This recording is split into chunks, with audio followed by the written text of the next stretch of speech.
Hai guys, selamat datang di video kali ini. Kali ini, kami dari kelompok 6 ingin menampilkan hasil diskusi kami mengenai sedikit tentang dinamika historis konstitusional, sosial politik, dan kultural. Sebelum masuk ke materi, kita akan membahas tentang pengertian dari dinamika historis konstitusional. Kata dinamika memiliki arti perubahan, perkembangan. Historis berhubungan dengan sejarah dan konstitusional berarti hukum tertinggi. Jadi dapat disimpulkan dengan perubahan, perkembangan, dan perjalanan konstitusi suatu negara sepanjang sejarahnya, sesuai dengan kebutuhan dan kondisi bangsa itu sendiri. Konstitusi penting sebagai dasar negara karena menjadi pedoman dalam mengatur kekuasaan hak warga dan arah penyelenggaraan negara. Di Indonesia, lahirnya konstitusi dipengaruhi kondisi sosial, politik pasca kemerdekaan, serta budaya bangsa yang menjunjung musyawarah, persatuan, dan gotong royong. Dengan demikian, konstitusi hadir sebagai fondasi untuk menjaga kedaulatan dan keutuhan bangsa. Yang pertama kita bahas adalah dinamika historis konstitusional. Pada 29 Mei, 1 Juni membahas usulan rumusan dasar negara oleh 3 tokoh penting yaitu Muhammad Yamin, Soepomo, dan Insinyur Soekarno melalui sidang pertama BUPKI. 22 Juni dibentuklah Panitia 9 yang menghasilkan Piagam Jakarta yang akan menjadi cikal bakal pembukaan UUD 1945. 18 Agustus 1945 UUD 1945 disahkan oleh PPKI. Masa revolusi, 1945 hingga 1949 Sedi Indonesia berjuang mempertahankan kemerdekaan melalui perjuangan fisik dan diplomasi. Masa RIS, 1949 hingga 1950 Sedi UUD 1945 tidak berlaku karena Indonesia menjadi negara federal dengan konstitusi RIS.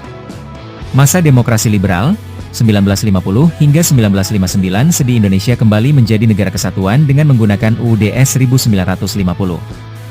Masa Orde Lama, 1959 hingga 1966 Sedi UUD 1945 diberlakukan kembali melalui dekret presiden. Namun, pelaksanaannya dianggap menyimpang karena kekuasaan terpusat pada presiden. Masa Orde Baru, 1966 hingga 1998 Sedi UUD 1945 tetap berlaku, tetapi kekuasaan terpusat di tangan Presiden Soeharto. Periode ini ditandai dengan stabilitas politik dan pertumbuhan ekonomi, namun juga diwarnai pembatasan kebebasan dan praktik KKN. Masa Reformasi, 1998 sekarang UUD 1945 diamandemen 4 kali, 1999-2002, untuk membatasi kekuasaan presiden, menjamin HAM, mereformasi sistem pemilihan presiden dan menyempurnakan aturan dasar mengenai kehidupan berbangsa bernegara sesuai perkembangan zaman dan kebutuhan bangsa. Perubahan struktur politik di Indonesia dimulai pada 1945-1959, banyak parpol, pemilu 1955, sistem parlementer, instabilitas, dekret 1959. 1959-1966, demokrasi terpimpin, presiden dominan, parpol ditekan, DPR GR MPRS ditunjuk, konflik ideologi G30S. 1966-1998, Orde Baru, presiden sentralistik, 3 parpol, Golkar, PPP PDI, DPR MPR lemah, demokrasi semu, reformasi. 1998, sekarang reformasi, presiden dipilih langsung 2 periode, parpol bebas, DPR DPD kuat, MPR bukan tertinggi, demokrasi terbuka, amandemen UUD 1945. Dinamika kultural adalah perubahan, perkembangan, dan interaksi nilai, norma, serta kebiasaan budaya dalam masyarakat yang terjadi terus-menerus. Perubahan ini bisa dipengaruhi faktor internal, seperti musyawarah, gotong royong, dan Pancasila, maupun faktor eksternal, seperti globalisasi dan modernisasi. Dalam budaya lokal, musyawarah digunakan untuk menyelesaikan masalah secara damai, gotong royong menumbuhkan solidaritas, dan Pancasila menyatukan keberagaman. Dalam budaya politik, Indonesia menekankan asas kekeluargaan dan mufakat, sehingga demokrasi lebih mengutamakan konsensus daripada konflik terbuka. Namun, globalisasi membawa paham liberalisme dan individualisme yang bisa melemahkan kearifan lokal. Karena itu, Pancasila dan Undang-Undang Dasar 1945 perlu dijaga agar tetap relevan sekaligus mampu menghadapi perubahan zaman. Contoh kasus. Konstitusi hasil pemilu 1955 bertugas menyusun konstitusi baru.